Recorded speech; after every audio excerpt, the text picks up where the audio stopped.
I have a problem. My ceiling is too short for sorting around. So we're gonna fix that today. Option 1 is to make my ceiling taller, but it's a big project, even too big for me right now. So instead, I'm gonna make an indoor trainer. It's like a longsword, except shorter. You could buy these things, of course, but I don't want to. That's not my style. Instead, I'm going to make it out of aluminum. I'm going to make it out of lead. Lead? Yes, actually lead. I'm going to make it out of oak. I'm going to make it out of steel. And it's got a feature that I'm pretty excited about that I haven't seen in anything like this. Stick around, I'll show you what that is. My name's Caleb, and this is yet another side quest. All right, let's get to work. To get started, the first thing I'm going to do is cut a length of red oak and take it over to the shapeoko. I've made a jig to make aligning this a lot easier. Once we've got the piece loaded up into the jig, we can start the program that is going to cut out our sword blade. While the machine works, let me tell you a little bit about what a longsword trainer is and why you might want one. You see, longswords, by their very definition, are long, sometimes 48, 50 inches or more. Which means that unless you have gargantuan ceilings, you're likely going to hit your ceilings, you're gonna hit your lamps, you're gonna hit your furniture, and you're gonna hit your friends, and you're gonna hit your kids. Not on purpose, probably, but it can happen. So that's where the indoor trainer comes in. It's weighted and balanced just like a steel longsword. So that while a steel longsword might be 4 feet long and weigh about 3 pounds, this is about 2 feet long and weighs about 3 pounds. And its balance point is about where it would be on a steel sword, which means that you can actually move this and flow with it, and it'll feel a lot like an actual steel sword. So you can get your practice reps in without having to redecorate your house. So from machining, this has kind of a rough surface here. Not sure if you can see that on the camera. Mainly because the shapeoko isn't super dialed in, but quicksand will make it look better.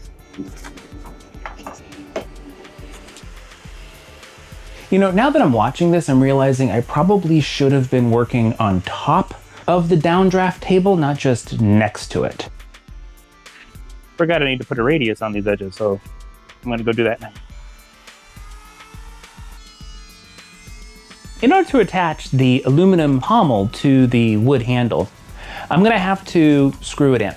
And I tried using those threaded inserts, but I could never get them lined up properly. So I decided to try just epoxying in a coupling nut. And I cut these grooves on it so that it would stick better. You see, I think I was kind of clever. I made this little platform and this nut, and when I assemble it all, the coupling that's going to go inside the sword goes all the way in and gets held with the epoxy. And this is going to kind of create a level surface to help keep the screw vertical. Okay, there might need to be some fine adjustment here. I should have made a jig for this, honestly. Okay, maybe I'm not as clever as I thought I was. Eyeballing it, it looks okay. Now to finish these things, I was considering spraying it with lacquer, which would be fine. It's a perfectly great finish. But I really prefer the feel of a rubbed wood finish or an oil finish. So for that, I'm just gonna go with a little bit of Danish oil, which wipes on easily, dries quickly, it's easy to get, and I like the way it looks. So that's what we're gonna do now. You wanna really get it to soak in there, because the wood is going to absorb a lot of it. So you wanna pay really close attention to the end grains, get lots to soak in. And we're gonna come back in a little while and wipe it off and allow it to dry, and then apply a second coat. And then we will have a beautiful piece of wood. Here's a very important thing. If you're ever using an oil finish, don't just bundle your rags up and toss them in the trash bin because you'll burn your shop down. No, lay them flat and let them dry. Because as the oils in here dry, it's gonna create heat. And if it's all bundled up, that heat could actually be enough to ignite this. And many shops have been burned down as a result. So lay them flat. Any good sword is going to need a crossguard, even if it's just an indoor trainer sword like this one. And so for that, I'm gonna grab some, I think it's like 13mm aluminum, and process it on my homemade CNC. In this case, I'm just using the super glue and masking tape technique to stick it down. Loaded up a 1/4 inch end mill and began milling away. The crossguard we're gonna make here is a pretty simple one. Its dimensions are pretty similar to that of a typical longsword, so about 9 to 10 inches wide. I iterated on a few designs, so what you see here might be a little bit different than what you see later, but it's principally the same thing. In this case, I super glued it down a little too well and it was really hard to get off. But at last I broke it free. One of the problems with holding the aluminum down with the super glue and masking tape technique is that when you cut through the aluminum, it can pull up some of the tape and the adhesive and it sticks to the sides, so it can compromise the surface finish. So I gotta take it over to the sander and clean that up. After cleaning up the edges, I took it over to the router table to add a little radius to the edges. Now I could have done this in the mill, but this was a lot easier to do and a lot faster to do really on the router table, if a little bit dicey. I will have you note, however, that that band-aid on my finger is not related to this process. It's related, I think, to deburring something and slicing it. That said, this was a little bit sketchy and I would not recommend it for most people, myself included probably in retrospect. Now that the machining is done, it's time to move on to finishing.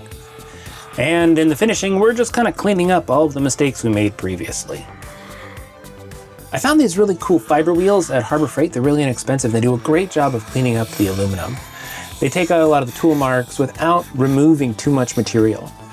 And while they don't last super long, I'm pretty happy with the finish that they create. And while we're at the drill press, we'll do some hole drilling. This is very important to know about me. I'm a lazy and imprecise person, so using a 3D printed jig will make drilling these holes a lot easier. And these holes will accommodate brass pins that will be used to hold the crossguard onto the wooden sword later. Now that the crossguard is finished, we'll move on to the pommel, which takes us back to the CNC to cut some shapes out of aluminum. The pommel is going to be made out of 3 individual pieces. A centerpiece, which is effectively hollow, and then 2 kind of cheeks that fit on either side. And those 3 pieces are all going to be laminated together and held with epoxy, and then a couple of peened brass pins as well. After they come off the CNC, we have to clip off the tabs before we can move on. See, I was being pretty clever. When I machined these, I put a little spot in. It's difficult to see, but it helps me locate the hole when drilling. So now I just need to mark the horizontal center, and then it should be pretty easy to get the bit pretty much to line up right where I want. It's a simple thing. It was easy to do in CAD and saves me some time. These holes that I'm drilling are going to allow for a long screw to pass through the pommel. And this screw is going to thread into the coupling nut we saw embedded in the wooden sword blade. And this is going to be the primary mechanism that holds this whole thing together. I don't always clean up after myself as I go, though sometimes I like to try. One of the functions of a pommel is to act as a counterweight. However, you may notice that this appears to be hollow. Well, it won't be for long. I'm going to fill it full of lead, and this is actually going to make this whole aluminum pommel weigh nearly half a pound, which for this sword becomes a pretty effective pommel.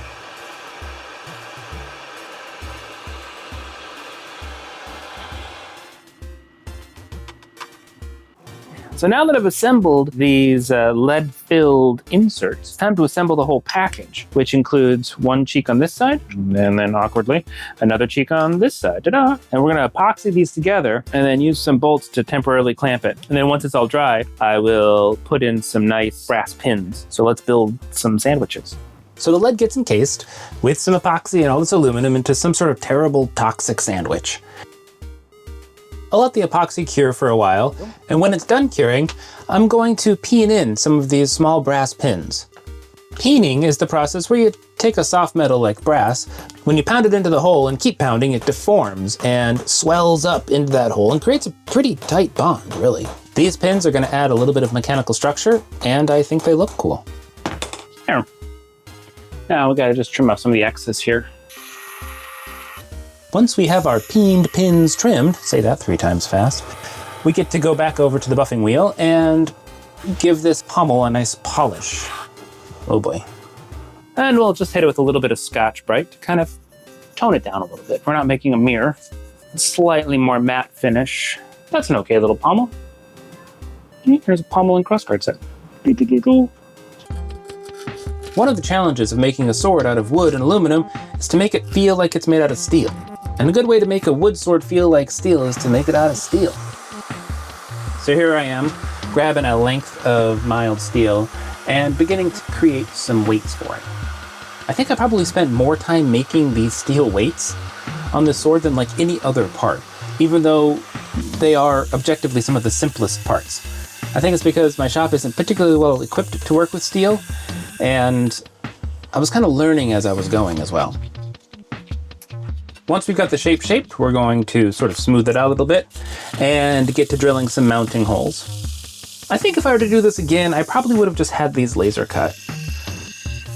I think that would have saved me a lot of time. Again, it doesn't look like it took a lot of time, but off camera, I spent a fair bit of time experimenting with ways of sanding and finishing and grinding and cutting and all kinds of things. It's not that hard, really. You just cut a line, you cut a circle, you just kind of cut it out. But for some reason, it just seemed to take a while. I think tapping holes is probably one of the most satisfying things to do with metal. At the same time, it can be so nerve-wracking because one little twist and you could easily break a bit. And I almost did. But I didn't. There's going to be two weights, one on either side of the sword. One gets tapped and one gets countersunk. So that way we can have a screw that sits flush on both sides and they squash the blade. I thought I was being clever here. Some magnets hold down the piece of metal so that I can hit it with the flap wheel and grind away the mill scale and get a nice polish going. And this will set us up nicely for our final finishing step, which is chemistry. Okay, well, I didn't actually do the chemistry myself. I just bought it in a tube and squished it into a yogurt cup. I was skeptical at first of this iridescent, foul-smelling goo, but then I brushed it on and some alchemy took place. So this is the first time I've actually used bluing like this, and I think I kind of like it. It goes on faster, and it's smoother and cooler than just painting. And the wood has a little, the metal has a little bit more of a kind of a natural kind of vibe to it. I like it. It's gooier than painting at times. Also, when you put it on, it kind of just looks like magic. I like that.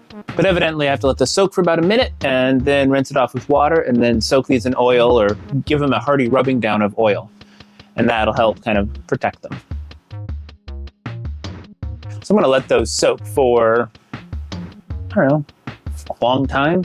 And then I'll come in and wipe it off and it'll be good. I don't think any gunsmiths are going to be patting me on the back for this, but I think it looks pretty nice. Now that we have all of our parts made, the fun can begin and we can assemble it. I'm excited to see how well this thing is going to look, and more importantly, how well it's going to work. To assemble the pommel, put our screw through, and we have our threaded insert. Way to clamp these so it doesn't turn. Maybe something like that. But it still needs to be able to slip, tighten itself. So let's see if that allows for that. Kind of. It seems that the epoxy and coupling nut's working pretty well. The pommel's on, but the order of operations was wrong. I've got to take it off so I can actually put the crossguard on. But the crossguard slides on from the bottom, and then a couple of small brass pins get pounded through pre-drilled holes and peened as well, and that's going to hold the crossguard on. The crossguard's not going to be taking any real loads because you're not actually sword fighting with this, so this is going to be plenty good to hold it into place. This block of steel I'm working on is a little piece of 4041 that I picked up at my local metal supplier. It was really cheap, like maybe 50 cents a pound, and I use it all the time for things like this, anytime I need like a little anvil. I've also found that having a little carpeted work surface like this is really handy when you have things where you don't want to mar the surface. I think these are actually 2 little carpet samples from one of the big box stores that I just glued down to a piece of wood. Super satisfying getting all these pieces put together finally. You get the pommel, the crossguard, and all these weights, and it's always doubly satisfying when the screws actually line up and the threads thread in. It's perfect. Now this part of the project I'm not feeling super confident in. Cord wrapping a handle is a lot harder than it looks. At least it is for me. I don't know, maybe I just haven't figured out the magic yet. And it also uses way more string than you would expect. I think this right here used like maybe 30 or 40 feet worth of string for a little 9-inch handle or 10-inch handle. I was finding it handy to have the spool of string in a box over there so it could kind of act as a dispenser as I just very tediously wrapped and pushed down and unwrapped and then rewrapped and kept doing that for about 20 minutes. And then at the end, I had to kind of tie a knot and sneak some of the string through so that I could then twist the whole arrangement and kind of tightened itself down. Then just trimming off the extra tail and adding a little bit of super glue kind of to give myself a little bit of confidence. The cord wrap is tedious, but I think it's worth it. Wow, man, I am so happy. I think this is feeling really good and I'm really delighted. I'm super stoked for how this turned out. Here it is. Here is our final indoor trainer. I am rather pleased with this. Take a look. It has an aluminum pommel that is comprised of 3 layers, the inner which is hollow and then filled with melted lead. And then a couple of brass pins here were peened in to make it look good and hold it together. That's then set into our oak handle, which is cord wrapped. We have an aluminum crossguard because it looks cool. And we have the rest of our oak blade and our weights, our steel weights. And these weights, what's really cool about these weights is that they're adjustable. They can slide up and down, which means you can actually adjust how the sword feels. So if you want the sword to feel really nimble, you just loosen the screws like this, and then it slides down. Now the sword has a really different balance point than if we were to slide those weights all the way out. By doing this, you can make it feel almost like a montante, or like a really big sword if you put a weight at the end here, or really nimble if you put it down here. So I think that's pretty cool. And I haven't seen any others like this that do that, so I'm pretty pleased with myself. Now I have this, and I can wave my sword around like a goofball inside my house, which I'm pretty stoked for. I'm pretty happy and very pleased with how these turned out. If you like these things, like the video. That helps me out, helps the channel out, helps me know the kind of stuff that you guys like seeing me do. I hope you have fun, because I'm having fun. See ya.